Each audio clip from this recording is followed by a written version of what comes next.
Two men in the year 1092 stood on the ramparts of a medieval castle, the Eagle's Nest, perched high upon the crags of the Persian mountains. The personal representative of the emperor, and the veiled figure who claims to be the incarnation of God on earth, Hasan, son of Sabah, Sheikh of the mountains and leader of the assassins, spoke. Quote, "You see that devotee standing guard on yonder torrent top? Watch." Unquote. He made a signal. Instantly, the white-robed figure threw up his hands in salutation and cast himself 2,000 feet into the foaming torrent which surrounded the fortress. "I have 70,000 men and women throughout Asia, and each of them ready to do my bidding. Can your master, Malik Shah, say the same? And he asked me to surrender to his sovereignty? This is your answer. Go." Now, such a scene may be worthy of the most exaggerated of horror films, and yet it took place in historical fact. The only quibble made by the chronicler of the time was that Hasan's devotees numbered only about 40,000. How this man Sabah came by his uncanny power, and how his devotees struck terror into the hearts of men from the Caspian to Egypt, is one of the most extraordinary of all tales of the secret societies, the mysteries. Today, the sect of the Hashishin, or druggers, still exists in the form of the Ismailis, or Ishmaelites, whose undisputed chief, endowed by them with divine attributes, is the Aga Khan. Like many another secret cult, the assassin organization was based upon an earlier association. And in order to understand how they worked and what their objectives were, we must begin with these roots. It must be remembered, dear listeners, that the followers of Islam in the 7th century A.D. split into two divisions: the Orthodox, who regard Muhammad as the bringer of divine inspiration, and the Shias, who consider that Ali, his successor, the fourth Imam or leader, was more important. It is with the Shias that we are concerned here. From the beginning of the split in the early days of Islam, the Shias relied for survival upon secrecy, organization, and initiation. Although the minority party in Islam, they believed that they could overcome the majority and eventually the whole world by superior organization and power. To this end, they started a number of societies which practiced secret rites in which the personality of Ali was worshipped, and whose rank and file were trained to struggle above all for the accomplishment of world dominion. One of the most successful secret societies which the Shias founded was centered around the abode of learning in Cairo, which was the training ground for fanatics who were conditioned by the most cunning methods to believe in a special divine mission. In order to do this, the original democratic Islamic ideas had to be overcome by skilled teachers acting under the orders of the Caliph of the Fatimites who ruled Egypt at that time. Members were enrolled on the understanding that they were to receive hidden power and timeless wisdom, which would enable them to become as important in life as some of the teachers. And you find these same precepts in every branch, in every nationality, on every continent where the mysteries prevail. The Caliph saw to it that the instructors were no ordinary men. The supreme judge was one of them. Another was the commander-in-chief of the army. A third, the minister of the court. There was no lack of applicants. In any country where the highest officials of the realm formed a body of teachers, one would find the same thing. Classes were divided into study groups, some composed of men, others of women, collectively termed assemblies of wisdom. All lessons were carefully prepared, written down, and submitted to the Caliph for his seal. At the end of the lecture, all present kissed the seal. For did the Caliph not claim direct descent from Muhammad through his son-in-law Ali, and thence from Ishmael, the seventh Imam? He was the embodiment of divinity, far more than any Tibetan Lama ever was. The university, lavishly endowed and possessing the best manuscripts and scientific instruments available, received a grant of $250,000 gold pieces annually from the Caliph. Its external form was similar to the pattern of the ancient Arab universities, not much different from Oxford, but its real purpose was the complete transformation of the mind of the student. Students had to pass through 9 degrees of initiation, the same number that are claimed in the York Rite of Freemasonry. In the first, the teachers threw their pupils into a state of doubt about all conventional ideas, religious and political. They used false analogy and every other device of argument to make the aspirant believe that what he had been taught by his previous mentors was prejudiced and capable of being challenged. The effect of this, according to the Arab historian Makrizi, was to cause him to lean upon the personality of the teachers as the only possible source of the proper interpretation of facts. At the same time, the teachers hinted continually that formal knowledge was merely the cloak for hidden, inner, and powerful truth, whose secret would be imparted when the youth was ready to receive it. None ever questioned why no secret was ever put forth. This confusion technique was carried out until the student reached the stage where he was prepared to swear a vow of blind allegiance to one or other of his teachers.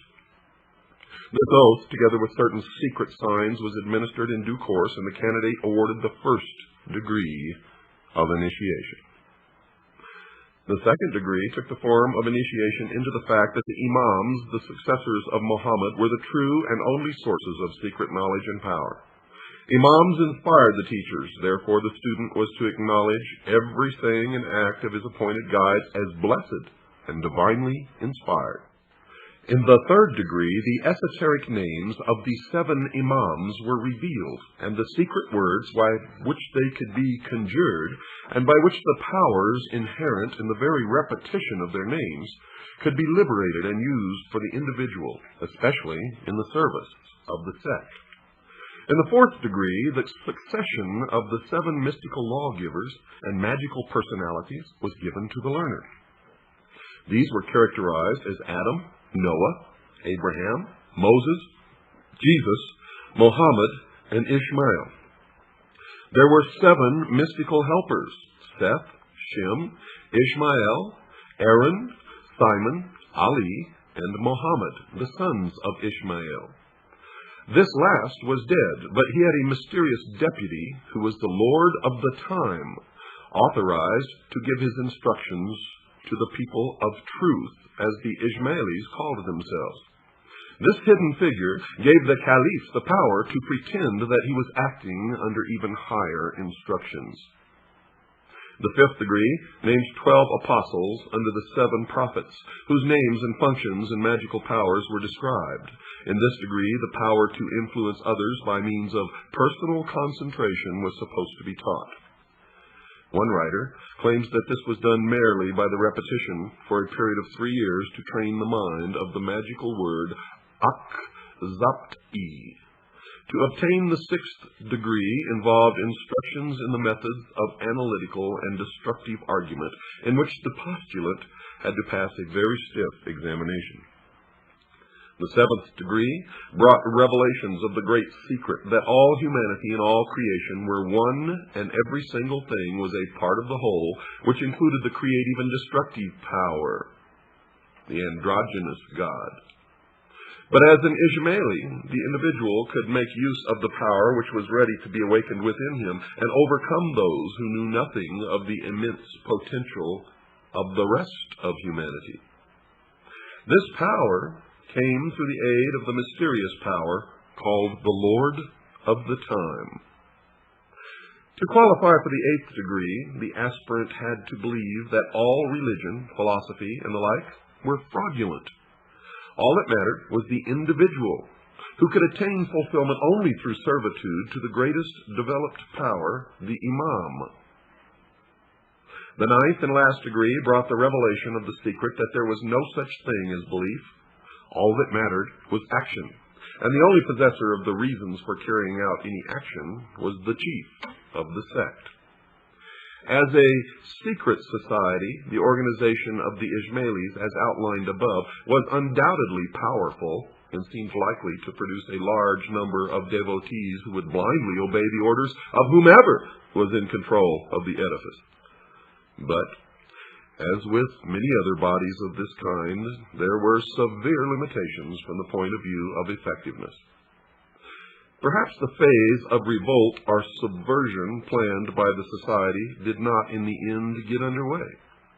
Perhaps it was not intended to work by any other means than training the individual. Be that as it may, its real success extended abroad only to Baghdad in 1058, where a member gained temporary control of Baghdad and coined money in the Egyptian caliph's name. Now this sultan was slain by the Turks, who now entered the picture, and the Cairo headquarters was also threatened. By 1123, the society was closed down by the vizier Afdal. The rise of Turkish power seemed to have discouraged the expansionist Cairo sect so strongly that they almost faded out, and very little is heard of them after that date. It was left to Hasan, son of Sabah, the old man of the mountains, to perfect the system of the ailing secret society, and found an organization which has endured for another 1,000 years. Who was Hasan? Well, he was the son of a Shia, Ali worshipper, in Khorasan, a most bigoted man who claimed that his ancestors were Arabs from Kufa. Now, this assumption was probably due to the fact that such a lineage bolstered up claims to religious importance then as now among Muslims. You see, the people of the neighborhood, many of them also Shias, stated very decisively that this Ali was a Persian, and so were his forebears. So it is generally thought that this is the truer version. As the governor of the province was an Orthodox Muslim, Ali spared no efforts to assume the same guise. Now this is considered to be completely permissible, the doctrine of intelligent dissimulation. As there was some doubt as to his reliability in the religious sense, he retired into a monastic retreat and sent his son Hasan to an Orthodox school. This school was no ordinary one. It was a circle of disciples presided over by the redoubtable Imam Muwafiq, about whom it was said that every individual who enrolled under him eventually rose to great power. It was here that Hasan met Omar Khayyam, the tent-maker poet and astronomer, later to be the poet laureate of Persia. Another of his schoolmates was Nizam al-Mulk, who rose from peasanthood to become prime minister. These three made a pact, according to Nizam's autobiography, whereby whichever one rose to high office first would help the others. And that tenet has survived to this day. It is how their own infiltrate all levels of society, military, and government, and then pull their brothers up into positions below them. It is the method for infiltrating and controlling large masses, populations, governments, military organizations, and society as a whole. Nizam the courtier became vizier to Alp Arslan, the Turkish Sultan of Persia, in a very relatively short time. He helped Omar in accordance with his vow and secured him a pension which gave him a life of ease and indulgence in his beloved Nishapur, where many of his Rubaiyat poems were written. Meanwhile, Hasan remained in obscurity, wandering through the Middle East, waiting for his chance to attain the power of which he had dreamed. Arslan, the lion, died and was succeeded by Malik Shah. Suddenly, Hasan presented himself to Nizam, demanding to be given a place at court. Delighted to fulfill his childhood vow, the vizier obtained for him a favored place and relates what transpired thus in his autobiography. Quote, I had him made a minister by my strong and extravagant recommendations. Like his father, however, he proved to be a fraud, hypocrite, and a self-seeking villain. He was so clever at dissimulation that he appeared to be pious when he was not, and before long he had somehow completely captured the mind of the Shah." Unquote. Now, Malik Shah was young, and Hasan was trained in the Shia art of winning people over by apparent honesty, which means it has the appearance or the look of honesty, but truly is not. Just as the notice of apparent violations sent by the FCC. But Nizam was still the most important man of the realm, with an impressive record of honest dealing and achievements. Hasan decided to eliminate him. The king had asked in that year, 1078, for a complete accounting of the revenue and expenditure of the empire, and Nizam told him that this would take over a year. Hasan, on the other hand, claimed that the whole work could be done in 40 days and offered to prove it. There's that 40 days again. The task was assigned to him, and the accounts were prepared in the specified time. Something went wrong at this point. The balance of historical opinion holds that Nizam struck back at the last moment, saying, quote, "By Allah, this man will destroy us all unless he is rendered harmless, though I cannot kill my playmate." Unquote.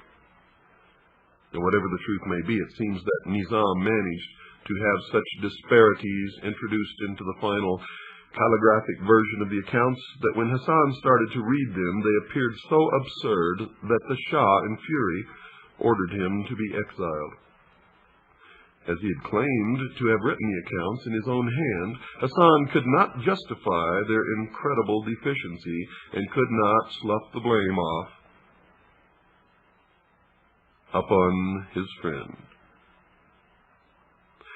Hasan had friends in Isfahan, where he immediately fled. There survives a record of what he said there, which sheds interesting light upon what was in his mind. One of these friends, Abu al-Fazal, notes that Hasan, after reciting the bitter tale of his downfall, shouted these words in a state of uncontrollable rage. Quote, "If I had just two devotees who would stand by me, then I would cause the downfall of that Turk and that peasant." Unquote. Fazal concluded that Hasan had taken leave of his senses and tried to get him out of this ugly mood. Hasan took umbrage and insisted that he was working on a plan and that he would have his revenge. He set off for Egypt, there to mature his plans. Fazal was himself later to become a devotee of the assassin chief, and Hasan, 2 decades later, reminded him of that day in Isfahan. "Here I am at Alamut, master of all I survey and more. The sultan and the peasant vizier are dead. Have I not kept my vow? Was I the madman you thought me to be? I found my 2 devotees who were necessary to my plans." Unquote. Hasan himself takes up the story of how his fortunes fared after the flight from Persia. He had been brought up in the secret doctrines of Ishmaelism, the Arab branch of the mysteries, and recognized the possibilities of power inherent in such a system. He knew that in Cairo there was a powerful nucleus of the society, and if we are to believe the words of Fazal, he already had a plan whereby he could turn their followers into disciplined, devoted fanatics willing to die for a leader. What was this plan? Well, he had decided that it was not enough to promise paradise, fulfillment, eternal joy to people. He would actually show it to them. Show it in the form of an artificial paradise where houris played and fountains gushed, sweet-scented waters where every sensual wish was granted, amid beautiful flowers and gilded pavilions. And this, dear listeners, is what he eventually did. Hasan chose a hidden valley for the site of his paradise, described by Marco Polo, who passed this way in 1271. Quote, In a beautiful valley enclosed between two lofty mountains, he had formed a luxurious garden stored with every delicious fruit and every fragrant shrub that could be procured. Palaces of various sizes and forms were erected in different parts of the grounds, ornamented with works of gold, with paintings, and with furniture of rich silks. By means of small conduits contained in these buildings, streams of wine, milk, honey, and some of pure water were seen to flow in every direction. The inhabitants of these places were elegant and beautiful damsels, accomplished in the arts of singing, playing upon all sorts of musical instruments, dancing, and especially those of dalliance and amorous allurement. Clothed in rich dresses, they were seen continually sporting and amusing themselves in the garden and pavilions, their female guardians being confined within doors and never allowed to appear. The object which the chief had in view in forming a garden of this fascinating kind was simply this: that Mohammed, having promised to those who should obey his will the enjoyments of paradise, where every species of sensual gratification should be found in the society of beautiful nymphs, he was desirous of it being understood by his followers that he also was a prophet and a compeer of Mohammed, and had the power of admitting to paradise such as he and he alone should choose to favor. In that order, and in order that none without his license should find their way into this delicious valley, he caused a strong and inexpugnable castle to be erected at the opening to it, through which the entry was by a secret passage, and thus the legend of Shambhala, or the paradise in the mountains, a valley of lush greenery, unending fruits, fair, beautiful maidens. Thus the legend began. Hasan began to attract young men from the surrounding countryside between the ages of 12 and 20, particularly those whom he marked out as possible material for the production of killers.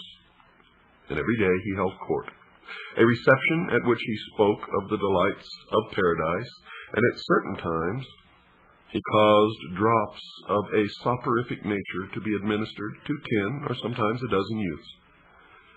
And when half dead with sleep, drugged out of their minds, he had them conveyed to the several places and apartments of the garden.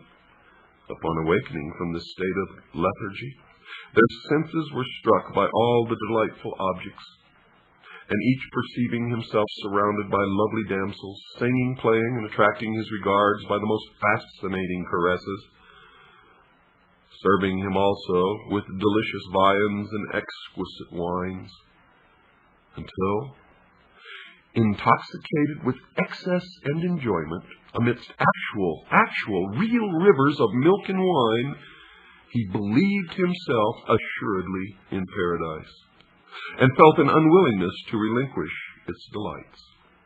When 4 or 5 days had thus been passed, they were thrown once more into a state of somnolency, drugged and carried out of the garden.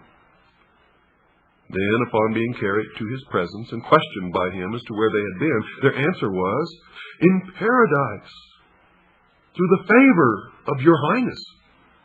And then, before the whole court, who listened to them with eager astonishment and curiosity, they gave a circumstantial account of the scenes to which they had been witnesses.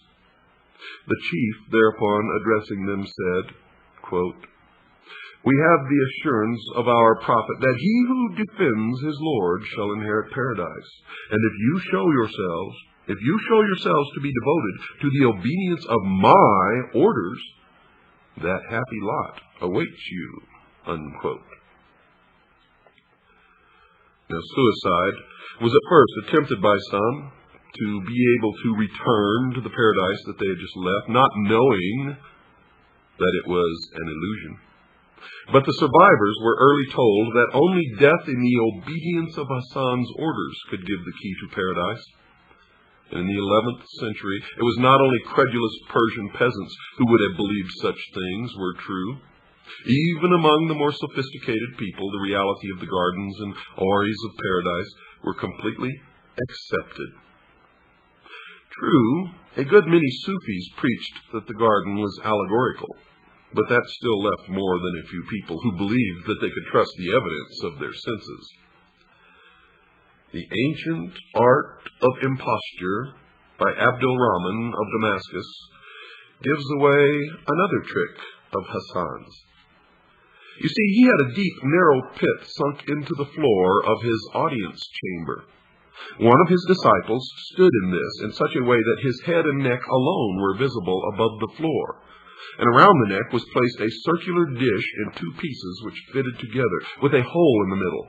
And this gave the impression that there was a severed head on a metal plate standing on the floor.